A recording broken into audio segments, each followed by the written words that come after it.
Hello student, welcome to online botany classes. I am Dr. Manjulata Joshi, Assistant Professor in Government PG College, Uttarkashi. Student, आज हम plant pathology के videos की series में MSc 4th same के लिए paper 4th जो कि seed pathology है उसके यूनिट 4 में seed borne diseases of cereals को कवर करेंगे। Seed borne diseases of cereals के अंदर आज हमने जो क्रॉप ली है वो वीट है और उसमें लूज स्मिथ डिजीज को हम डिस्कस करेंगे। So let's start the video.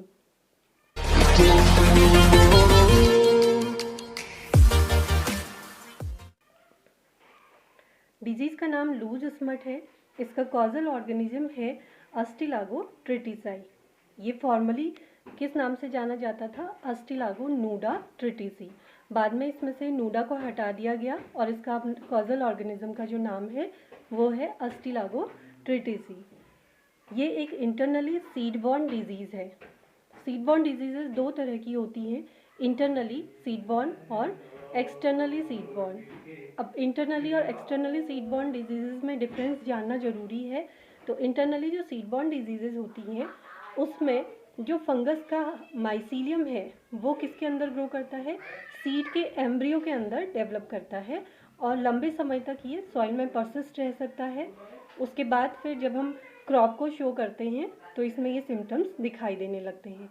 और एक्सटर्नली सीड बॉर्न डिजीज़ जैसा कि नाम से ही दिख रहा है, externally means outer side of the seed. Seed coat पर क्या होता है? माइसीलियम का डेवलपमेंट होता है, इसीलिए इसको एक्सटर्नली सीड बॉर्न डिजीज़ कहा जाता है। इंटरनली सीड बॉर्न डिजीज़ के एग्जाम्पल केवल दो हैं, बार्ली और वीट में लूज स्मट जो होता है वो इंटरनली सीड बॉर्न डिजीज़ के एग्जाम्पल हैं, और लूज स्मट ऑफ सॉर्गम जो है वो एक्सटर्नली सीड बॉर्न डिजीज़ के एग्जाम्पल हैं। तो हमने यहाँ पर लूज स्मट ऑफ वीट को स्टडी करना है जिसका पैथोजन है अस्टिलागो सेगेटम और अस्टिलागो ट्रिटिसाई। ये डिजीज़ इंटरनली सीड बॉर्न है। अभी मैंने आपको बताया pathogen survive in embryo as secondary mycelium. इसमें जो पैथोजन है वो एम्ब्रियो के अंदर सेकेंडरी माइसीलियम के रूप में क्या रहता है? सर्वाइव रहता है। इसका इन्फेक्शन जो होता है वो सिस्टेमिक होता है। टेम्परेचर इसके लिए ऑप्टिमम जो है वो 23 डिग्री सेंटीग्रेड है और स्मट का जो स्पोर्स होते हैं उसके लिए ऑप्टिमम टेम्परेचर क्या है? 18 से 20 डिग्री सेंटीग्रेड होता है। RH जो है वो 60 से 85% तक कंपलसरी होता है। Next is classification.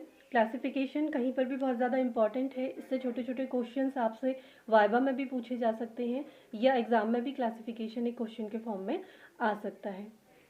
तो जो लूज स्मट ऑफ डिजीज़ का पैथोजन होता है वो यूमाइकोटा डिवीज़न में बेसिडियोमाइकोटिना सब डिवीज़न के अंदर आता है। अब आपको फंजाई का क्लासिफिकेशन इसके लिए मालूम होना चाहिए।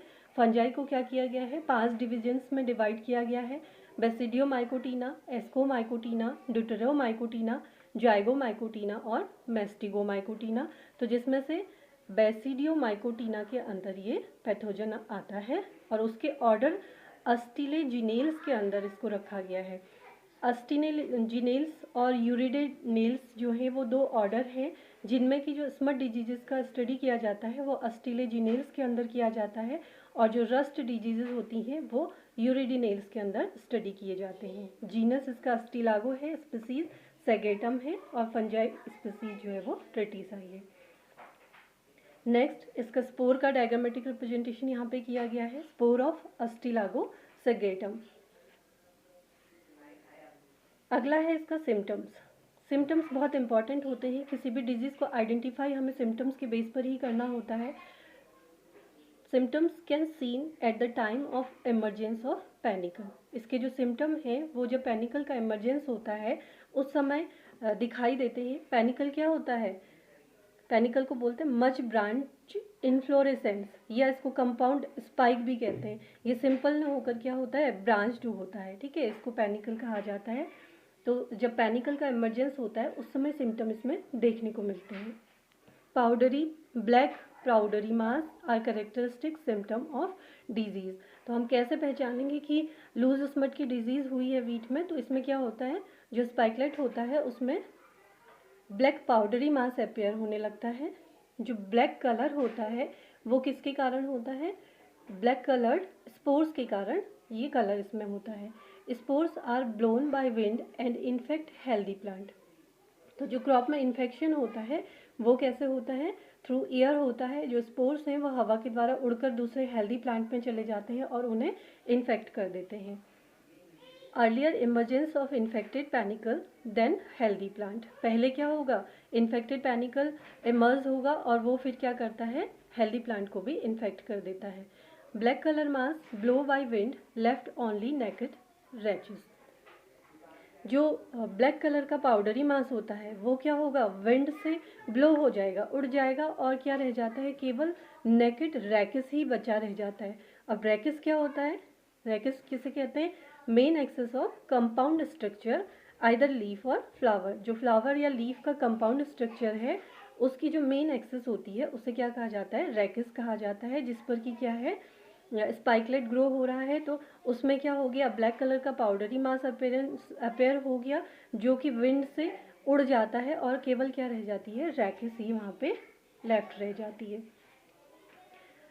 Spores are covered with membrane. Starting में ये जो स्पोर्स होते हैं वो क्या रहते हैं? मेम्ब्रेन से कवर रहते हैं और फिर जब स्पोर डेवलपमेंट हो जाता है तो उसके बाद ये कवर क्या हो जाता है? इनका रप्चर हो जाता है, कवर रप्चर होगा और black mass of spores are sown after rupturing of the membrane. फिर smutted plant elevated than healthy one. Smutted जो प्लांट होंगे वो क्या करते हैं? हेल्दी प्लांट को भी इन्फेक्ट कर देते हैं। यहाँ पर आपको डायग्राम से दिखाया गया है किस तरह से ये स्मट दिखाया है। ये जो स्पाइकलेट है इस पे पूरा ब्लैक कलर का पाउडरी मास अपेयर हो रहा है। उसके बाद जब विंड के कारण ये जो मास है वो क्या हो गया है? ब्लो हो गया है। उसके बाद खाली आपको क्या दिखाई दे रही है? ये रैकेस दिखाई दे रही है। तो इस तरह से क्या इसके सिम्टम दिखाई देते हैं। नेक्स्ट है etiology. Hyaline mycelium grow through the plant.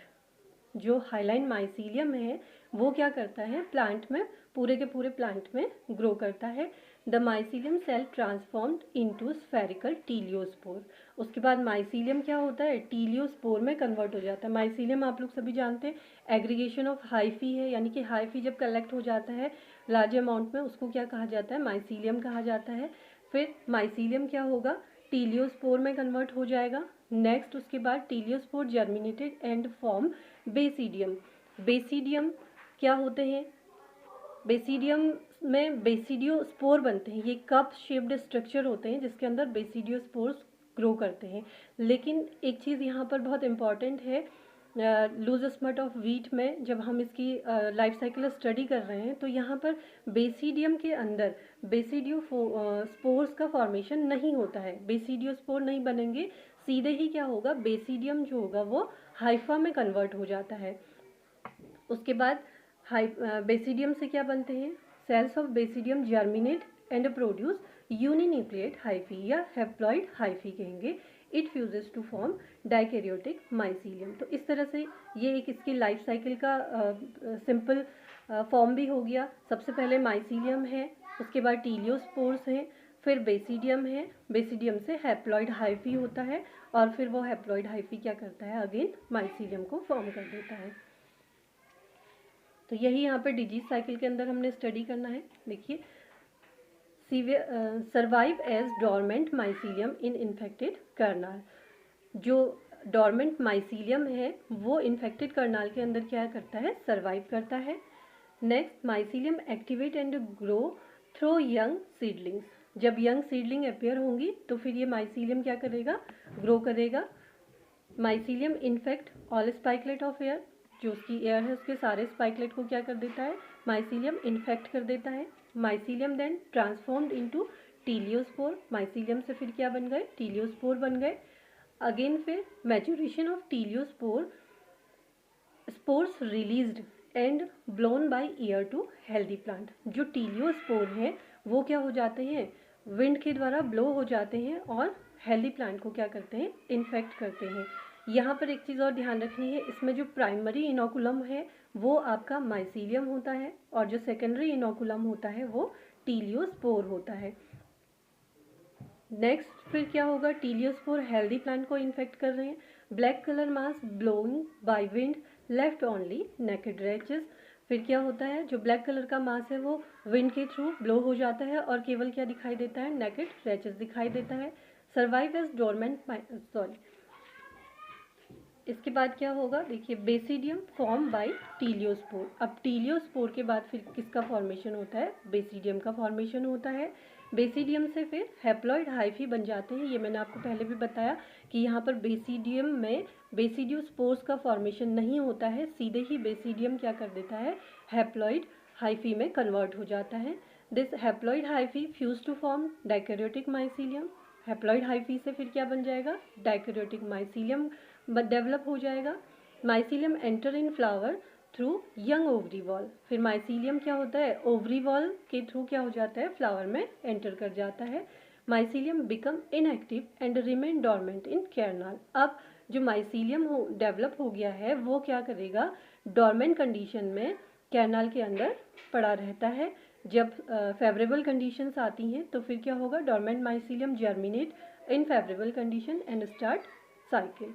तो इस तरह से इसका ये डिजीज साइकिल कंप्लीट हो गया। काफ़ी इजी साइकिल है जिसमें आपको सिर्फ 4 स्टेप याद रखने हैं। माइसीलियम है, माइसीलियम से टीलियोस्पोर्स बनते हैं, बेसिडियम बनता है, बेसिडियम से हैप्लॉइड हाइफी बनता है एंड अगेन डाइकैरियोटिक माइसीलियम बन जाता है। यहाँ पे इसका डायग्रामेटिक रिप्रेजेंटेशन भी दिखाया गया है कि किस तरह से ये जो आपका यंग प्लांट है इसमें डिजीज़ कॉज हुई है। यहाँ पे ये इसका स्पाइकलेट दिखाया गया है। विंड के थ्रू स्पोर्स फिर क्या होते हैं, हवा में फैल जाते हैं जो कि हेल्दी प्लांट को इन्फेक्ट करते हैं और फिर हेल्दी प्लांट के एम्ब्रियो के अंदर ये चले जाते हैं और डोरमेंट कंडीशन में रहते हैं। अगेन फिर जब फेवरेबल कंडीशन आती हैं तो ये प्लांट को क्या कर देते हैं, इन्फेक्ट कर देते हैं। तो इस तरह से इसका डिजीज साइकिल चलता है। नेक्स्ट इसका डिजीज़ मैनेजमेंट है जो काफ़ी इंपॉर्टेंट है। कभी भी जब सीवियर अटैक हो जाता है डिजीज़ का तो उसके लिए ट्रीटमेंट करना बहुत ज़रूरी होता है। तो इस डिजीज़ के ट्रीटमेंट के लिए क्या होता है, सबसे पहले तो ये प्रिकॉशन रखना है कि हेल्दी सीड को ही शो किया जाए। अगर इन्फेक्शन आ गया है क्रॉप में तो फिर उसके बाद उस पर स्प्रे वगैरह किया जाता है केमिकल्स का, लेकिन पहले क्या करना है, हेल्दी सीड को सिलेक्ट करना है और सीड को भी ट्रीट कर लेना है। विटावैक्स को 2.5 ग्राम पर केजी सीड्स, इस तरह से इसमें सीड ट्रीटमेंट देना है, या फिर हॉट वाटर का ट्रीटमेंट देना है। Seed dip in cold water 4 hours for 64 to 85 degree Fahrenheit. Again seed dip in hot water 132 degree Fahrenheit for 10 minutes, then drying the seed. तो इस तरह से हॉट वाटर ट्रीटमेंट दे सकते हैं जिससे कि सीड क्या होगा, इन्फेक्शन से फ्री हो जाएगा। या सोलर ट्रीटमेंट दे सकते हैं बाय लूथ्रा। ये सोलर ट्रीटमेंट किसने हमको बताया था, 1953 में लूथरा ने इसको डिस्कस किया था।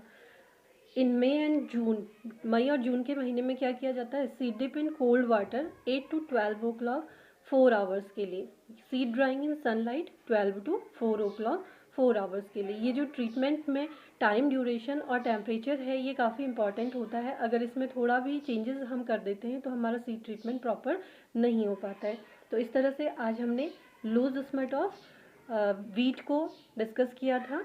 तो इसमें कुछ इंपॉर्टेंट क्वेश्चन मैंने वीडियो के अंदर ही आपको बताया, जैसे कि इंटरनली सीड बॉर्न डिजीज़ किस किस में होते हैं, ये काफ़ी इंपॉर्टेंट क्वेश्चन है, ये मैंने आपको डिस्कस भी किया था। फिर से मैं आपको बता देती हूँ, बार्ले और वीट में ही केवल क्या है, internally seed borne loose smut होती है।